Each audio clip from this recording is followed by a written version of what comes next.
जम्मू कश्मीर के बेघर अफराद को 5 मरला जमीन और घर फराहम किया जाएगा। G20 प्रोग्राम के बाद जम्मू कश्मीर में गैर मुल्की सयाहों की आमद में नुमाया इजाफा हुआ है। LG Manoj Sinha.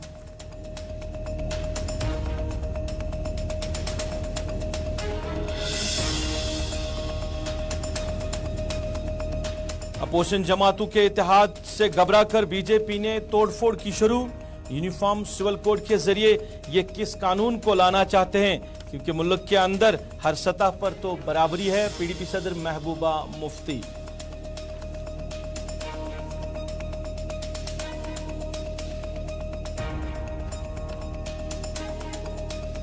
Uniform civil code को लागू करने के पीछे नेक नीति नहीं है, अगर होती तो 10 सालों के अंदर क्यों लागू नहीं किया गया।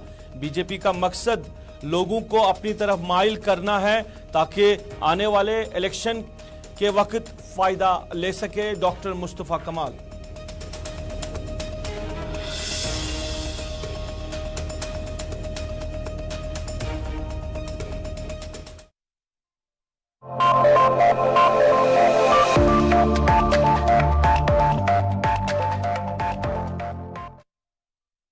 अस्सलाम वालेकुम नाज़रीन, स्पेशल रिपोर्ट देख रहे हैं आप गुलिस्तान के श्रीनगर स्टूडियो से बराह रास्त अपने मेजबान सईद रूफ फारूकी के साथ। नाज़रीन, स्पेशल रिपोर्ट में कुछ अहम खबरें आप तक पहुंचाएंगे। PDP सदर महबूबा मुफ्ती ने जम्मू में प्रेस कॉन्फ्रेंस की। यूनिफॉर्म सिविल कोड और जो अपोजिशन जमातों का इत्तेहाद, उसको लेकर बात की कि जो सरकार है, मौजूदा सरकार घबरा गई है, इस वजह से तोड़फोड़ करना शुरू किया है। और डॉक्टर मुस्तफा कमाल ने यूनिफॉर्म सिविल कोड को लागू करने के हवाले से बात की, कहा कि इसके पीछे नेक नीति नहीं है। और भी मामलात रहेंगे। कोकरनाग में आज 3 आरजी मुलाजमों ने खुदकुशी भी कर ली है, ये इस पे भी बात करेंगे। लेकिन स्पेशल रिपोर्ट के आगाज में बात करेंगे जम्मू कश्मीर इंतजामिया का एक बड़ा फैसला, जो कि अवाम जिसकी सराहना कर रही है, क्योंकि ये गरीबों के लिए जम्मू कश्मीर इंतजामिया ने फैसला लिया है। लेफ्टिनेंट गवर्नर मनोज सिन्हा ने आज राजभवन में प्रेस कॉन्फ्रेंस की और प्रेस कॉन्फ्रेंस के जरिए उन्होंने कहा कि जो लोग जिनके पास जमीन नहीं है, जिनके पास घर नहीं है, सरकार ने अब उनके लिए फैसला लिया है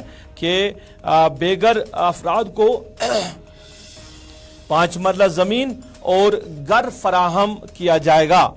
मनोज सिन्हा ने कहा कि मजमूई तौर पर 1,99,550 खानदानों की निशानदेही की गई है और 21 जून तक 1,44,000 खानदानों को मंजूरी भी दी गई है। जम्मू कश्मीर के अंदर जो लोग गरीबी की सतह से नीचे जिंदगी गुजर बसर कर रहे हैं, जिनके पास अपना मकान नहीं है, जिनके पास जमीन नहीं है, अब सरकार ने बड़ा फैसला लिया है कि उनको जमीन दी जाएगी, उनको मकान बना के दिया जाएगा। ये सरकार ने फैसला लिया। हालांकि पिछली सरकारों ने भी इस तरह के इकदाम उठाए थे, कई स्कीमें लाई गई थी।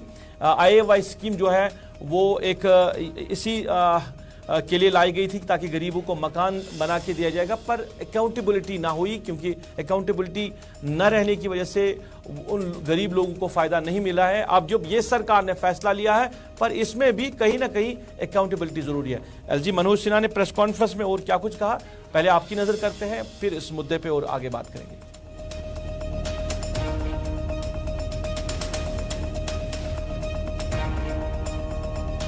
पिछले दिनों एडमिनिस्ट्रेटिव काउंसिल में हम लोगों ने निर्णय किया और रेवेन्यू डिपार्टमेंट और रूरल डेवलपमेंट डिपार्टमेंट ने मिलकर के तय किया और काफी चर्चा करके कैसे लैंडलेस फैमिलीज जो भी हैं जम्मू कश्मीर में, उनको अगर वो एलिजिबल है तो उन्हें हम 5 मरला जमीन देंगे ताकि वो घर बना सकें।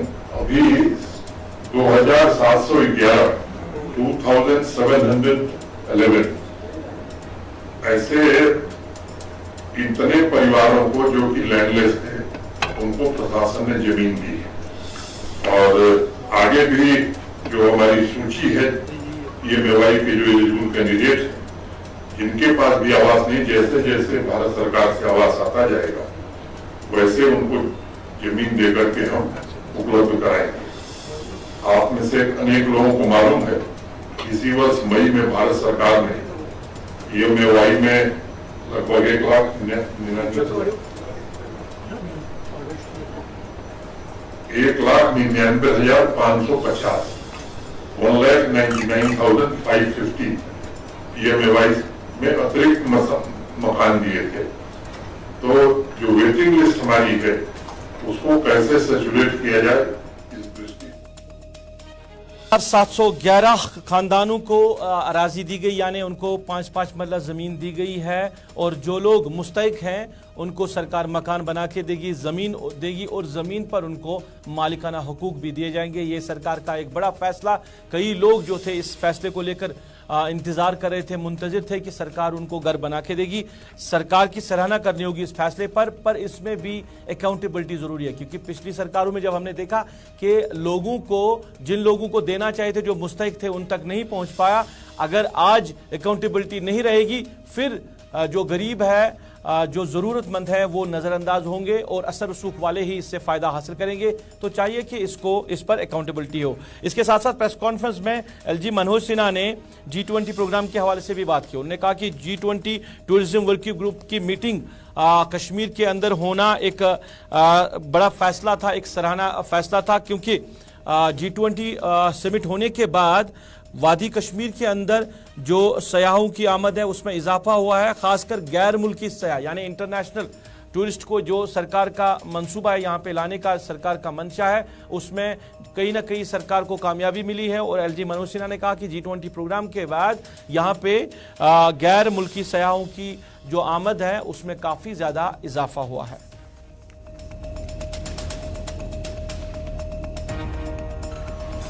मुझे लगता है कि कार्यक्रमों की सफलता में जहां आवाम ने सहयोग किया है, प्रशासन के हमारे सभी साथियों ने मेहनत की है, वहीं मीडिया का भी रोल बहुत ही सकारात्मक रहा है।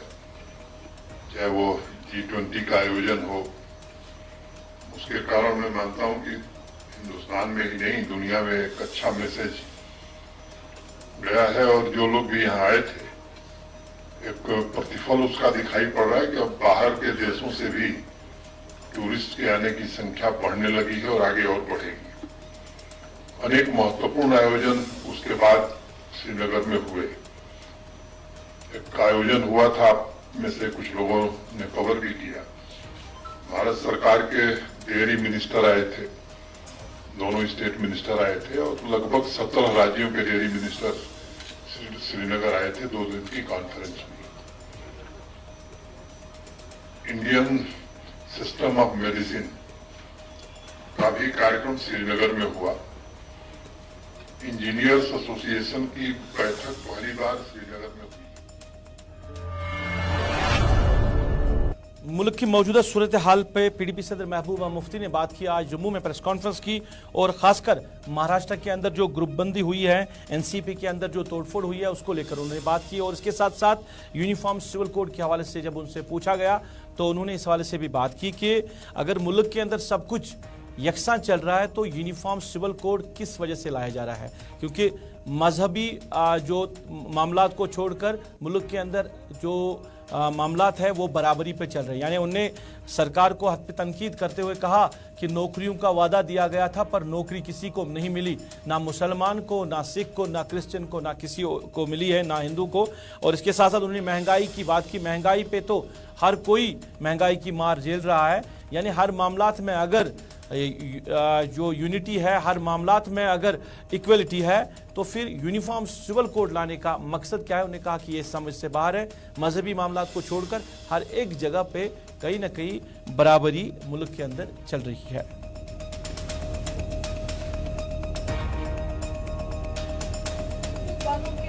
रेपिस्ट को छोड़ दिया गया और हमारी जो पहलवान बच्ची हैं उनका रेपिस्ट खुला घूम रहा है। टमाटर जो है 25 रुपए से 100 रुपए किलो आपको भी मिलता है, मुझे भी वही मिलता है। नौकरियां ना हिंदुओं को मिल रही है ना मुसलमान। दैट्स द यूनिफॉर्मिटी जो इस कंट्री में इस वक्त।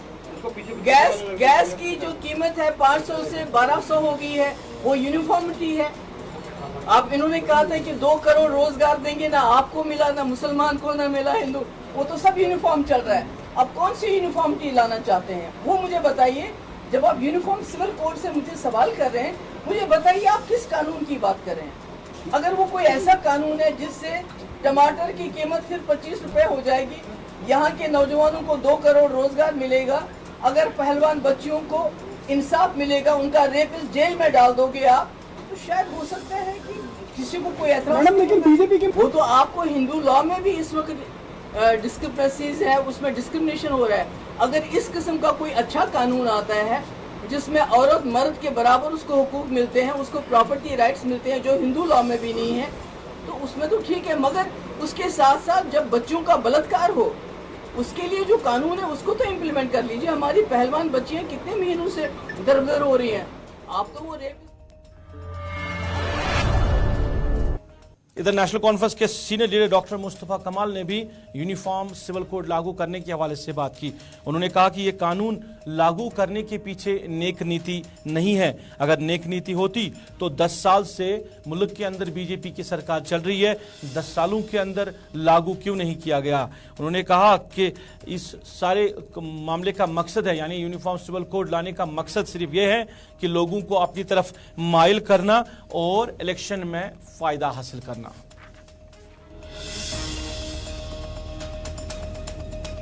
मरकजी सरकार जो है इस वक्त ये जो मसला है यूनिफॉर्म सिविल कोड का, यानी तमाम मज़ाहिब के लोग जो हिंदुस्तान में रह रहे हैं उनके जो अलग अलग रस्म व रिवाज हैं, कायदे हैं, इबादत करने का तरीका है, ये सब ये चाहते हैं इस पे गौर हो और एक नई फिजा यहाँ हिंदुस्तान में शुरू हो जाए। पहले तो मैं मशकूक समझता हूँ कि जो कदम इन्होंने उठाया है, अगर नेक नीति से होता, हिंदुस्तान के लोगों को फ़ायदा मिलने का होता या सरकार को जायज़ फ़ायदा मिलता, तो फिर ये 10वां साल जो उनका हुकूमत का बीजेपी का चल रहा है इस वक्त हिंदुस्तान में, तो 9 साल जो गुजर गए, करीब करीब 10 साल जो गुजर गए, इनमें याद क्यों नहीं आया कदम इस पे उठाना कि किसी किस्म की तब्दीली करना या किसी किस्म की इसमें कम करना। मैं समझता हूँ वो मुल्क के मफाद में नहीं है। ये रस्म रिवाज रहने दीजिए, यही हमारे बहुरंगी जो समाज है उसकी रौनक ही है। ये एक चमन के जिसे मुख्तलिफ फूल और मुख्तलिफ रंग के फूल होते हैं।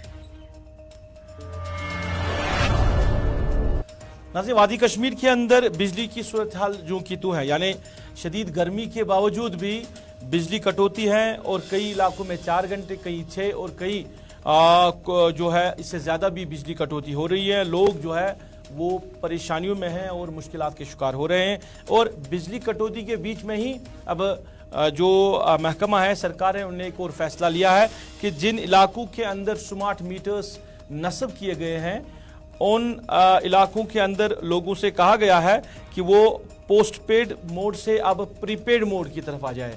यानी ये जो प्रीपेड मोड है स्मार्ट मीटर्स का, अब वही लागू होगा और अगर वो प्रीपेड मोड पर नहीं आएंगे तो उनकी जो बिजली चल रही है वो काट दी जाएगी, लाइनें काट दी जाएगी। ये एक फैसला लिया है और इसकी जो डेडलाइन थी वो 1 जुलाई जो है 2023 रखी गई थी, पर 1 जुलाई भी ये कई इलाकों में इम्प्लीमेंट नहीं हुआ है। और सरकार कह रही है कि प्रीपेड जो मीटर्स हैं वो लगाए जाएंगे हर एक जगह पे, और जिन इलाकों में लोग लगाने नहीं दे रहे हैं वहाँ पे जो बिजली है वो बिला खलल जो है काट दी जाएगी, फिर लाइनें जो है दोबारा रिस्टोर नहीं होगी। इस तरह के फैसले लिए गए हैं। फैसल रियाज जुड़े हैं, फैसल से जानना चाहेंगे तफसीलात। फैसल, आपका खैर मकदम है। बिजली की जो सूरत हाल है अभी जूं की तूं है, हालांकि शदीद गर्मी है और शदीद गर्मी के बीच में भी पावर कटौती आज के डेट में चल रही है और इस पर कोई ख़ास इकदाम अभी तक नहीं उठाए जा रहे हैं महकमे की तरफ से या सरकार की तरफ से। अभी भी वैसी सूरत हाल बनी हो। एक तो ये, दूसरा कि स्मार्ट मीटर्स को लेकर सरकार ने फैसला अब लिया है कि जहाँ पे स्मार्ट मीटर्स लगाए गए हैं और लोगों से कहा गया है कि अब वो प्रीपेड मोड पे आ जाए और अपने स्मार्ट मीटर्स को प्रीपेड मोड के जरिए उनको अब बिजली मिलेगी, ये कहा गया है। अगर नहीं करने देंगे तो बिजली की लाइन काट दी जाएगी। देखिए, बिल्कुल जहां तक आपके पहला सवाल का ताल्लुक है, तो जिस तरह से आपने कहा कि जो कर्टेलमेंट है वो लगातार जारी है और पिछले कई महीनों से देखा जा रहा है कि जो अनशेड्यूल्ड पावर कट्स है वो पूरी कश्मीर वादी में हो रहे हैं।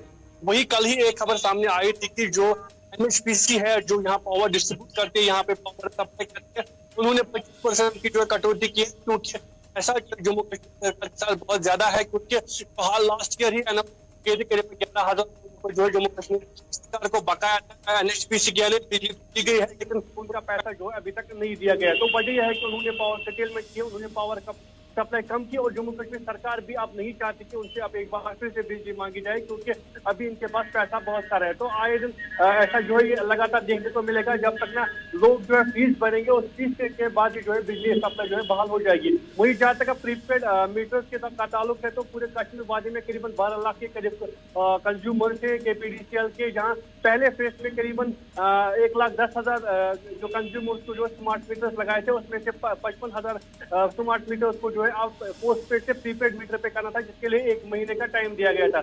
1 जुलाई इसकी डेडलाइन मुकर्रर की गई थी। जिन्होंने 1 जुलाई तक जो है अपने पोस्ट पेड मीटर्स को प्रीपेड मीटर किया था, उनका बिजली कनेक्शन जो है बाहर रहेगा। जिन्होंने 1 जुलाई तक ऐसा नहीं किया है, तो उनके खिलाफ कार्रवाई होगी। अभी आपको बता दें कि इसके साथ एक और शर्त रखी गई थी, जो जिनके पास पोस्ट पेड मीटर्स या स्मार्ट मीटर्स है, वो पहले जो उनकी पेंडिंग बिल्स है, जो उनका फी बकायात है, वो पहले वो पूरा बनेंगे, पूरा उनका वो सबमिट करना है, फी डिपॉजिट करने हैं, उसके बाद ही वो बहुत बहुत शुक्रिया फैसल, बहुत बहुत शुक्रिया तफसीलात देने के लिए।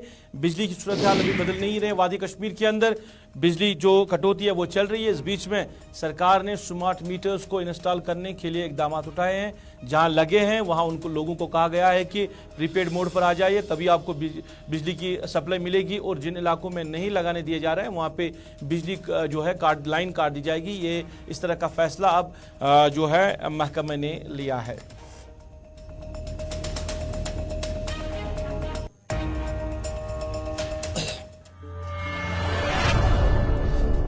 नाज़रीन, आज तक हमने देखा कि आरजी मुलाजमीन ने खुदकुशियां करने की कोशिश की है कई बार, पर मामला था कि मुस्तली को लेकर या उनकी जो तनख्वाह है उनको लेकर। पर आज कोकरनाग के बॉटनिकल गार्डन के 3 मुलाजमों ने भी खुदसोसी करने की कोशिश की। मामला यह था कि उनको कहा गया था कि आपको किसी और जगह पे भेज दिया जाएगा, जिसको लेकर उन्होंने कहा कि आरजी मुलाजमीन की ट्रांसफ़र नहीं हो रही है, और जो उनके अथॉरिटीज़ हैं उनसे उन्होंने कहा कि हम नहीं जाएंगे। तो उन्होंने कहा कि अगर आपने ये फैसला लिया तो हम खुदकुशी करेंगे। तो उसके बाद उन्होंने तीनों जो आरजी मुलाजमीन हैं उन्होंने अपनी जान देने की कोशिश की है। तीनों को GMC अनंतनाग पहुंचाया गया था, जहां से 2 को श्रीनगर के लिए मुंतकिल किया गया है। असल मामला क्या है ये जानेंगे हम। चलिए, क्या कुछ वजह हुई है, पहले जो ये मुलाजमीन हैं जिन्होंने खुदकुशी करने की कोशिश की है उनकी बात आप तक पहुंचाएंगे। उसके बाद अपने साथी पीर मुजफ्फर से भी तफसीलात लेने की कोशिश करेंगे। अहमद काफे एज विलेजर कौम को करनाग बिजली दार हाँ गो ये पे बार बार दांगे तगस ट्रांसफर सर कैपेसिटी तुम प्याज जरिए बच वल गसन कह या और बल्कि प्यार आए सर सान खुद मुश्किल गरीब मात गसन जरूरत स्टाफ अच्छा बल वेरी नाग बाकी बागात बार बार कोकरनाग क्या तुम ते आए बेचार और तुम माना जिक्र मैं अफसर हूँ, मुझे कोई नहीं रोक सकता है, जैसे मैं चाहूँ वैसे मैं करूँ। तुम वही द्राय पता है इसकी रिक्वेस्ट कर सर नहीं तुम जो निकल जाओ, नहीं तो मैं पीर मुजफ्फर जुड़े हैं, पीर मुजफ्फर से जानना चाहेंगे। मुजफ्फर, असल वाक़ा क्या हुआ है, क्यों इन्होंने खुदकशी करने की कोशिश की है, इन्होंने अपने आप को जलाने की कोशिश की है, असल वजह क्या है? मैं आपको बता दूं, ये आज बाद दोपहर का ये वाक़ा पेश आया है। जो हमारे पास तफसीलात उसके मुताबिक ये जो 3 लड़के थे ये basic casual labour floriculture department में काम कर रहे हैं, जिसमें परवेज़ अहमद है, जाकिर अहमद है, अरशद अहमद और हिलाल अहमद। और जो कि हमने मुकामी लोगों के साथ साथ इनके साथ भी कुछ बात की, तो उनका ये कहना है कि हमने कई दिनों से जो हमारे असिस्टेंट फ्लोरिकल्चर उनसे बात की है कि आप हमें बार बार कह रहे हैं कि आपकी ट्रांसफर में पहलगाम या और भी किसी दूसरी जगह पे करूंगा, लेकिन क्या एक कैजुअल लेबर की ट्रांसफर हो सकती है? नंबर 1। नंबर 2, हम सिर्फ 9,000 रुपया ले रहे हैं जो हमारा मुशायरा है, यानी कि जो हमारा मंथली जो हमारा पे बन रहा है, तो उसमें से हम कैसे गुजारा करेंगे? एक तो फैमिली का मामला है, दूसरा किराए का मामला है। अभी क्या सूरत हाल है इनको GMC पहले लाया गया था, उसके बाद बताया जा रहा है कि 2 को श्रीनगर मुंतकिल किया गया। जी रूप मैं बता दूं, सबसे पहले इनको सब डिस्ट्रिक्ट हॉस्पिटल कोकरनाग पहुंचाया गया, जहां पे डॉक्टरों ने इन्हें अगरचे फर्स्ट एड दिया, तो उसके बाद तुरंत इनको जो तीनों थे हिलाल, अरशद और जाकिर जीएमसी अनंतनाग, लेकिन जिसमें से अरशद और जाकिर वो ज्यादा उनको मतलब जलने के जो जुलस गए जी, जिसकी वजह से उनको मजीद इलाज मुआवजे के लिए फिलहाल श्रीनगर तो क्या कोई कार्रवाई इस हवाले से की गई है?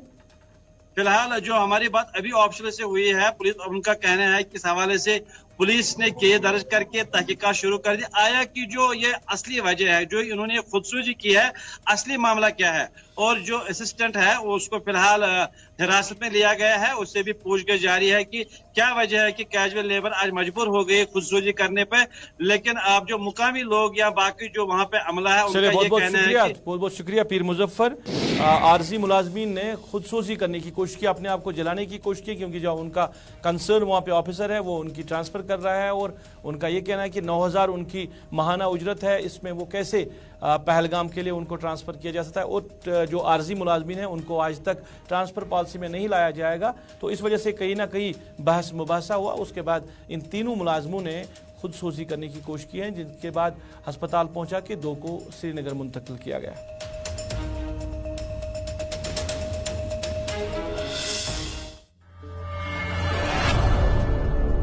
नाज़रीन, शुपियान के डीकेपोरा में भी आज लोगों ने एहतजाज किया, और एहतजाज डॉक्टर के खिलाफ किया। उन्होंने कहा कि जो मज़कूरा डॉक्टर है उनका जो व्यवहार है, उनका जो रवैया है लोगों पर या बीमारों के तईन, वो काफ़ी रूड है, वो बीमारों के तईन काफ़ी रूड बिहेव करते हैं। तो इन्होंने इंतज़ामिया से गुजारिश की है कि जल्द से जल्द इस डॉक्टर की यहाँ से मुंतकिली की जाए।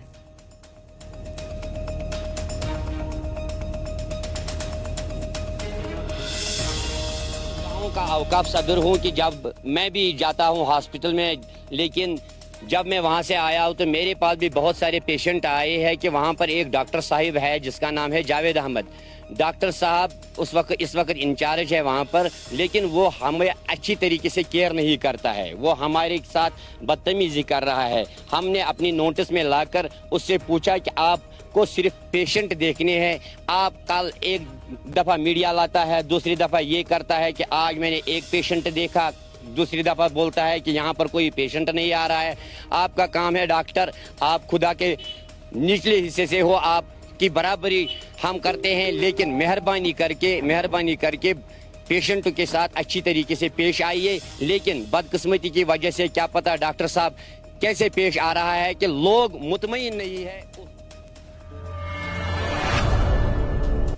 म्युनिसिपल कमेटी अछबल और जम्मू कश्मीर पुलिस अछबल ने आज अछबल मार्केट में जिन लोगों ने, जिन दुकानदारों ने गैर कानूनी तौर पर जो है खिलाफ वर्जी की है और सड़कों पे अपना जो है माल रखा है, उनके खिलाफ कार्रवाई की, और साथ ही उन लोगों के खिलाफ भी कार्रवाई की जिन्होंने गलत जगह पे अपनी गाड़ियों को पार्क किया है, उनके खिलाफ भी आज कार्रवाई हुई है। और लोगों से कहा गया, दुकानदारों से कहा गया है कि वो कानून के अंदर ही जो है उनको हक मिलता है उसी पे चले, और गैर कानूनी तौर पर अपनी दुकानों को सड़कों तक ना पहुंचाए, और साथ ही सड़कों के बीचों बीच में गाड़ियों को खड़ी ना किया जाए।